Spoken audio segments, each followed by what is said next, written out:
السلام علیکم۔ دیکھیے، نبی علیہ السلام کی پیشن گوئی بالکل حرف بحرف سچی ثابت ہو گئی کہ ایسا دور آئے گا کہ ایسی ایسی حدیثیں بیان کریں گے۔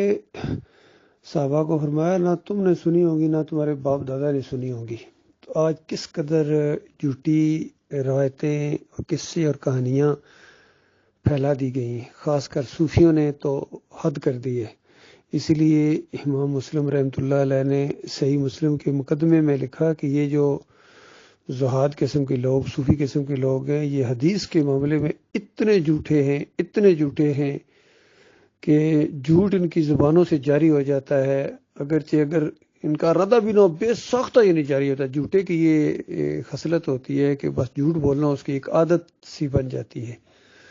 تو اس قدر انہوں نے حدیث کے معاملے میں جھوٹ بولا ہے۔ پھر جو رہی کسر تھی وہ اشرف علی تھانوی نے اور فضائل اعمال والے زکریا صاحب نے نکال دی، اور باقی جو بچا تھا وہ طارق جمیل جیسے اور طاہر القادری اور تقی عثمانی، انہوں نے وہ ادم مچایا ہے حدیث کے معاملے میں۔ انہی جھوٹی باتوں میں سے ایک یہ بات ہے کہ نبی علیہ السلام نے فرمایا کہ اللہ تعالیٰ نے مجھے اپنے نور سے پیدا کیا۔ کتنی جھوٹی بات! صحابہ سوچ بھی نہیں سکتے تھے کہ اس طرح کی بھی کوئی بات ہو سکتی ہے۔ سارے صحابہ جانتے تھے کہ نبی علیہ السلام آدم علیہ السلام کی اولاد میں سے ہیں، اور سب سے پہلے اللہ تعالیٰ نے آدم علیہ السلام کو بنایا۔ کتنا یہ مشہور اور کتنا بڑا یہ واقعہ ہے، اور کتنی مرتبہ اللہ تعالیٰ نے اس کو بیان کیا ہے کہ سب سے پہلے اللہ تعالیٰ نے آدم علیہ السلام کو بنایا۔ اور پھر ایک جھوٹی بات کہ پتہ نہیں اللہ تعالیٰ نے کہا کہ میں ایک مخفی خزانہ تھا اور پتہ نہیں میں نے چاہا، اور پھر یہ اس طریقے سے جھوٹی باتیں، پھر بہت بڑی جھوٹی باتیں جو ان ہمارے احمد بن حنبل صاحب نے پھیلائی ہیں اپنی مسند احمد کے اندر، کہ نبی علیہ السلام نے فرمایا کہ انبیاء کے جسموں کو مٹی نہیں کھاتی ہے۔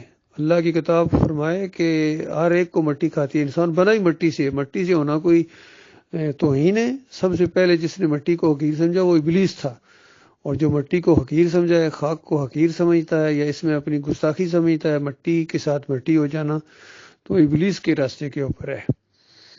اسی طریقے سے جھوٹی روایتوں میں سے ایک یہ روایت ہے کہ انبیاء قبروں میں زندہ نمازیں پڑھتے ہیں، یصلون احیاء فی القبور یصلون، اندازہ لگے صرف قبر پرستی کی بنیاد فراہم کرنے کے لیے انہوں نے اس طرح کی جھوٹی روایتیں گھڑی ہیں، تاکہ پہلے جسم کو سلامت کیا، پھر اندر روح ڈال دی، کہتے ہیں روح واپس آ جاتی ہے۔ پھر نبی علیہ السلام کے اوپر الزام لگایا کہ نبی علیہ السلام نے فرمایا کہ تم میں سے جو کوئی صلاۃ و سلام پڑھتا ہے، میرے سامنے وہ فرشتے لے کے آتے ہیں اور میری یعنی روح واپس کی جاتی ہے، اور میں خود سنتا ہوں۔ یعنی جو قبر کے اوپر آ کے صلاۃ و سلام پڑھے، کہتے ہیں میں خود سنتا ہوں، اور جو دور سے پڑھے وہ فرشتے لے کے آتے ہیں۔ دوسری جھوٹی روایت، یہ سارے جھوٹے، خاص کر توصیف الرحمان بھی یہ روایت جھوٹی روایت، منکر روایت۔ امام بخاری نے اس روایت کو، یہ انبیاء کے جسموں کو مٹی نہیں کھاتی، کہا کہ یہ منکر روایت ہے۔ تو اس طرح جھوٹی باتیں انہوں نے پھیلا دی ہر جگہ، تو اصل میں یہ تباہی آئی ہے، یہ بربادی آئی ہے، اور سارے اس کے اندر ملوث ہیں، اعلیٰ حضرت ہوں یا ابو الاعلیٰ ہوں، یا یہ کتنی جھوٹی باتیں اس نے ڈاکٹر اسرار نے بھی بیان کی ہیں حدیث کے معاملے میں، اور نبی علیہ السلام کو اللہ کے ساتھ انہوں نے شریک ٹھہرا دیا۔ آج مسجدوں کے اندر ایک طرف یا اللہ اور بالکل مقابلے میں یا محمد یا رسول اللہ لکھا جاتا ہے، اس نبی کو اللہ کے ساتھ شریک ٹھہرایا جا رہا ہے۔ پکاروں کے اندر، نظر و نیازوں کے اندر، پھر یہ میلاد النبی کا جشن مناتے ہیں، اور اس کو بھی حدیثوں سے ثابت کرنے کی کوشش کرتے ہیں، اندازہ لگائیے۔ حالانکہ نبی علیہ السلام نے پوری زندگی کبھی میلاد نہیں منائی، نہ صحابہ اکرام نے کبھی، وہ سوچ بھی نہیں سکتے تھے۔ بالکل صحیح فرمایا نبی علیہ السلام نے کہ نہ تم نے سنی ہوں گی وہ باتیں، نہ تمہارے باپ دادا نے سنی ہوں گی۔ یعنی بالکل ایسی چیزیں یہ بعد والے ایسی جھوٹ گھڑ کے لائیں گے۔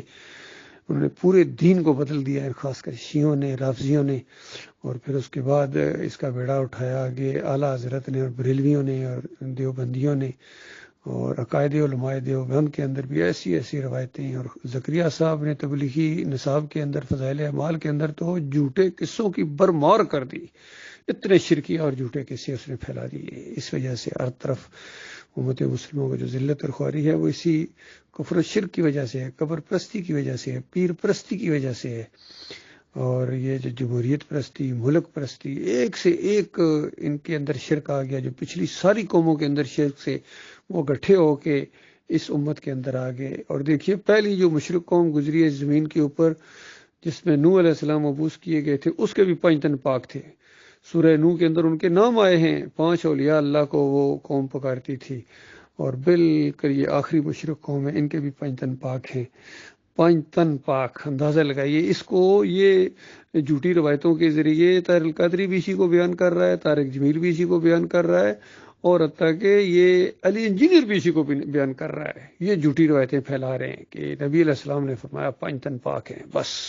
تو اندازہ لگائیے کس قدر یہ جھوٹے ہیں اور کس قدر الزام لگاتے ہیں نبی علیہ السلام کے اوپر۔ اور نبی علیہ السلام نے فرما دیا کہ دیکھو جو جھوٹ میری طرف منسوب کرے گا دانستہ، تو اس کے بعد وہ اپنا جو ٹھکانہ نا وہ آگ میں بنا لے، یعنی لازمی اس نے پھر آگ میں جانا ہے، کیونکہ پورا دین بدلی ہو جاتا ہے نبی علیہ السلام کی طرف جھوٹ منسوب کر کے جھوٹی روایتیں بیان کر دی جائیں۔ اسی وجہ سے امام بخاری رحمۃ اللہ علیہ کے استاد ابراہیم نخی نے اپنی کسی مجلس میں یا وہ جو درس دیتے تھے وہاں یہ بات کہی کہ جو حدیث جاننے والے لوگ ہیں ان کو تو معلوم ہے روایتوں کی حیثیت کہ صحیح کون سی ہے اور جھوٹی کون سی باتیں ہیں، لیکن عام عوام میں ان کو نہیں پتہ ہے۔ کاش میرے شاگردوں میں کوئی ایسا ہوتا جو صحیح اور غلط کو علیحدہ کر دے۔ تو امام بخاری رحمۃ اللہ علیہ کہتے ہیں کہ میرے دل کے اندر یہ بات اتر گئی اور میں نے فیصلہ کیا کہ انشاءاللہ میں یہ کام کروں گا۔ اس لیے 16 سال کی محنت کے بعد انہوں نے اس صحیح بخاری کو مرتب کیا ہے، اور اس سے پہلے جو چیزیں لائے تھے ان کو اس میں شامل نہیں کیا، گویا اعلان کر دیا کہ یہ میرے معیار کے اوپر پوری نہیں اترتی ہیں۔ اور صحیح بخاری کے اندر کہیں یہ مہدی کا ذکر نہیں ہے، امام مہدی جو شیعوں کا رافضیوں کا مہدی ہے، باقی دوسرے سارے لائے ہیں لیکن امام بخاری نہیں لائے، مسلم رحمۃ اللہ علیہ نہیں لائے، کیونکہ مسلم بھی اسی راستے پر چلے ہیں، انہی اصولوں کے اوپر۔ لیکن سب سے اونچے درجے کی جو حدیث ہوتی ہیں وہ ہیں جس پر بخاری اور مسلم کا اتفاق ہو، جس کو متفق علیہ کہتے ہیں۔